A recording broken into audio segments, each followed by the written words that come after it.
This is not a review on the EZV bow sight. This, I guess my intent of this video is to help enlighten you guys and girls who have the EZV or are thinking about trying the EZV sight, and showing you kind of what I've done to learn how to use the sight. Just in case you don't know what it is. Actually, if you don't know what it is, you're on the wrong page. You need to go and check out what the EZV sight is. There's dozens of videos on YouTube. Figure out what it is, and you can come on back and see my perspective on how I used it.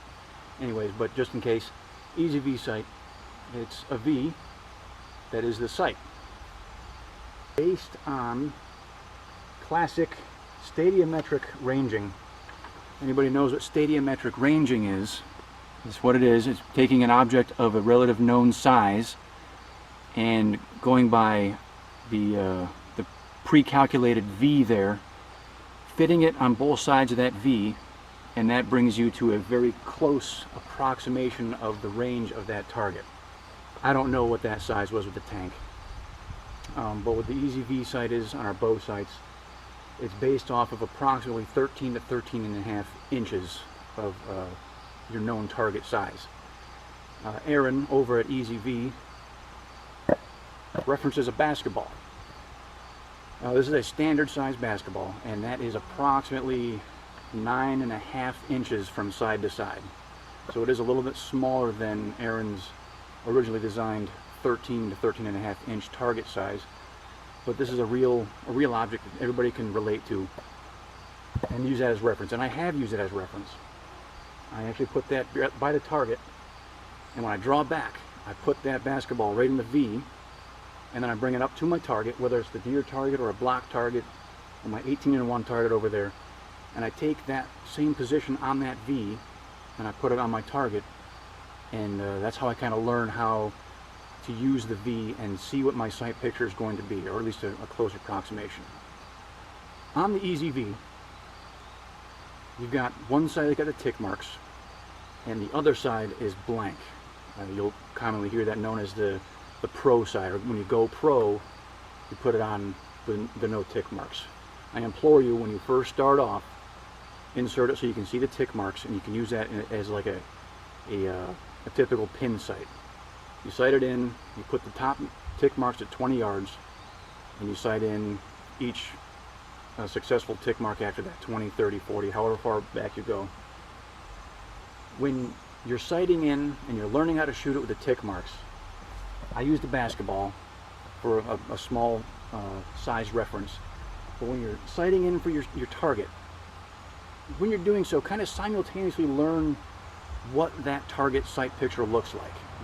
Don't just concentrate on the tick marks and where it is in the target. Learn where on that target it's actually touching the sides of the V, so you help, I guess, accelerate your learning process of what your target is going to look like. Once you get that figured out, you know what that sight picture looks like. It doesn't matter how far or close you are to that target. If you're standing right here, well, this is a little close, but if you're at 20 yards, you know what that sight.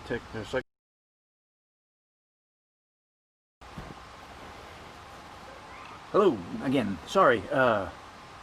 Just like that, magic. I got a new haircut, new outfit, and everything. Going through the videos earlier, and I realized I forgot to fix something that I forgot. I started stuttering and had to stop the tape. Anyways, I was saying that it doesn't matter how close or far you are away from your target. Once you recognize your sight picture and how big it fits in your V, it's the same. Front and back, as far back as you can get, as far back as your sight allows, all the way up until you're basically right there at the target. So if you got the ball, it fits on the top up close, get the same ball, it fits down on the bottom of the V, it's the same view, just smaller. I don't think I clarified that, but once you figure that out, it's a piece of cake. Sorry, I'm ad-libbing everything, give me a break. Okay, so kind of going back to the basketball again and looking at the size of the target on the actual target. I kind of got locked into a position where I was sighting it in on my block target, and I would have the center of that target in between the two tick marks. And then I went to the 3D target. I got a hold of that when I'm borrowing that, I don't have my own. And when I was shooting that target, most of them were kill shots, what would be considered a kill shot. But we're also talking on a lifeless, not moving, not reacting target, and it just didn't feel realistic. If I'm hitting the middle of that block, maybe even a little bit higher sometimes, that doesn't take into consideration the very likely potential for that animal moving or dropping or anything like that.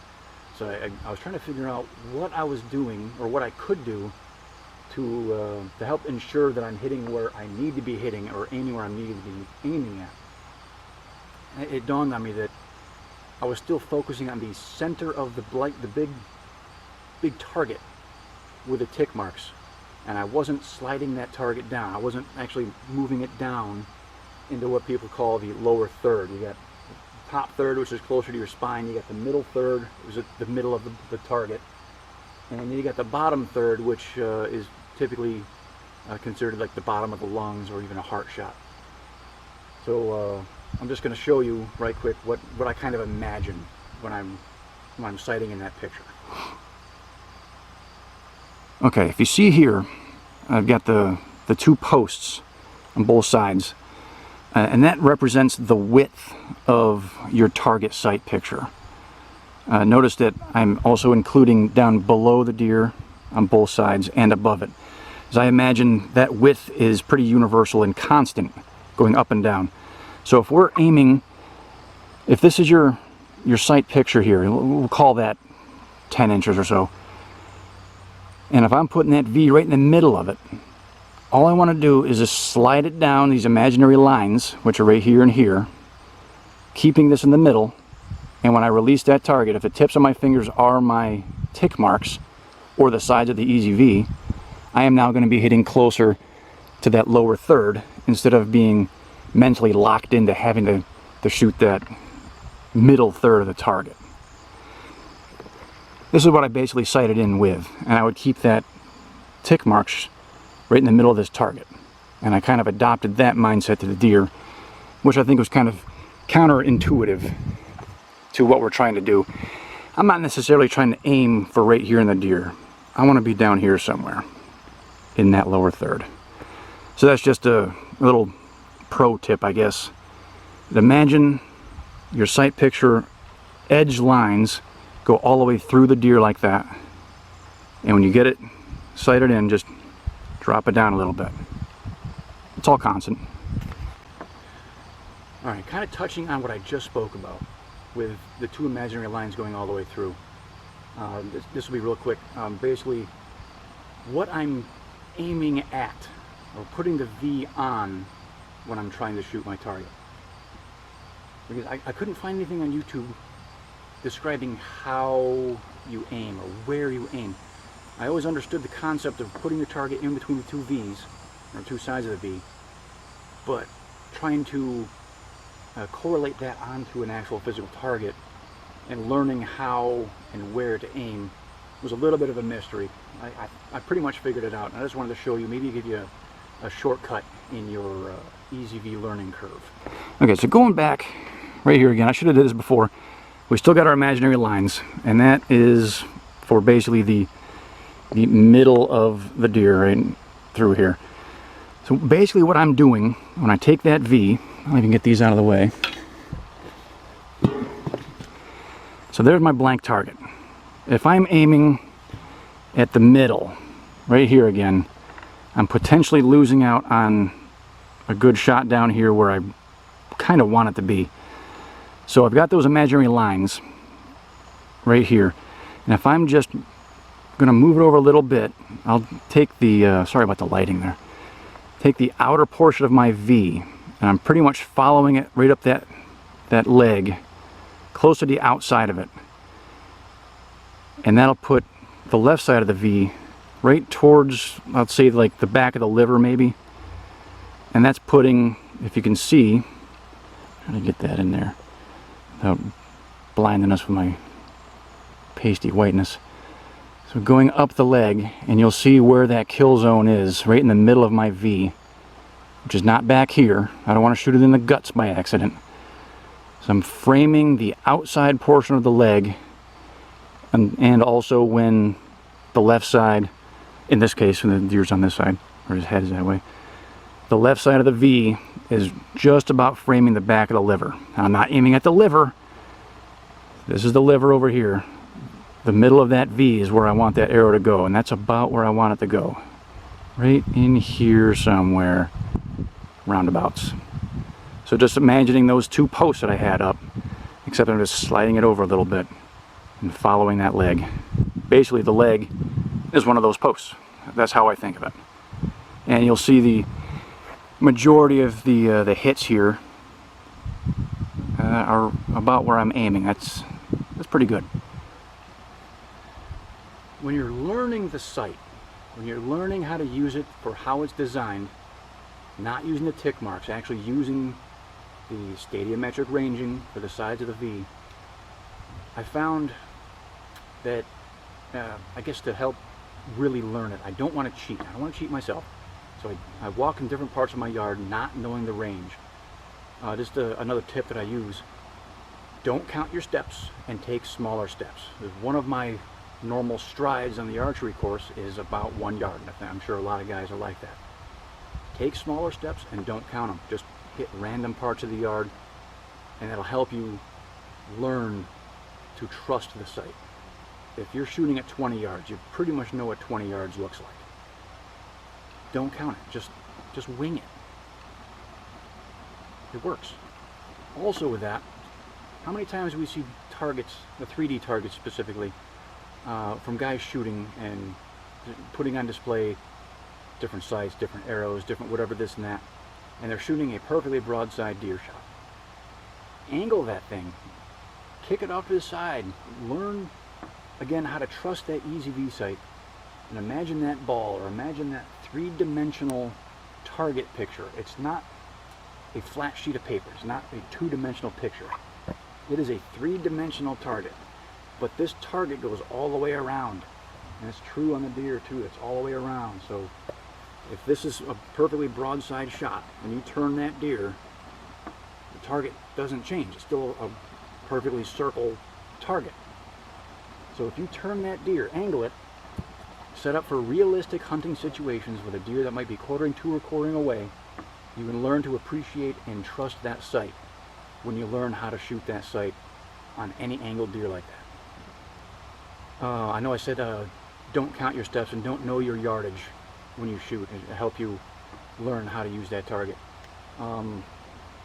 Contrary to that, I would encourage you also to take 10 and 15 yard shots so you can appreciate what a 10 and 15 yard shot looks like in your V. When I stand at 10 or 15 yards, the top of the housing is kind of obscuring part of the deer, but my kill zone is still in that V. It does look different, and it won't take you long to get used to it, but I think it would definitely be more beneficial to understand what that looks like before you shoot at a live target. Again, you're just learning to appreciate and respect and trust what your sight picture looks like.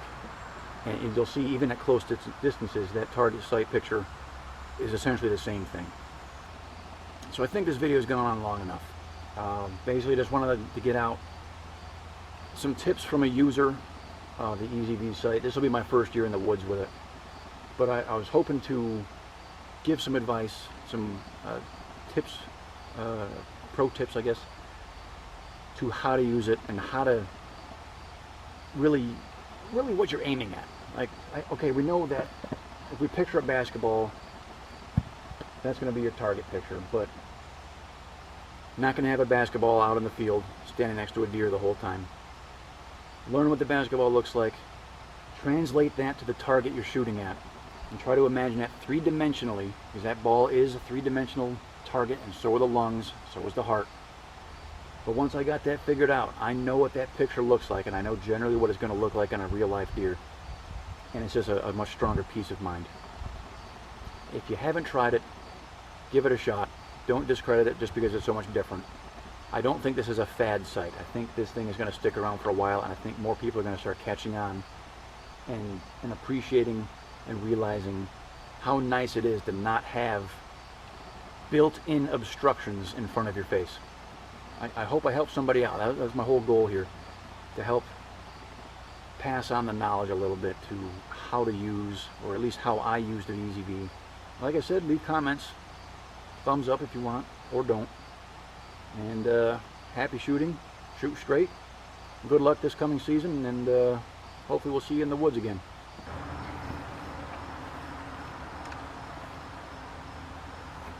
You didn't actually think we're going to have an archery video without shooting an arrow or two, did you? EZV.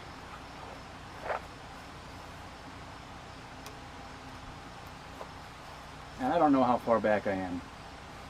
He's pretty quartering.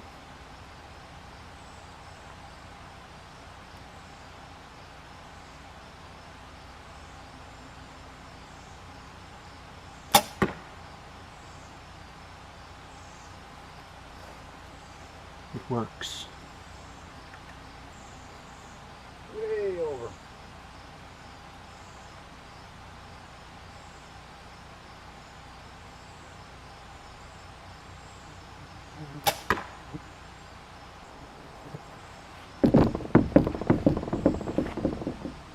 Can't argue with the facts.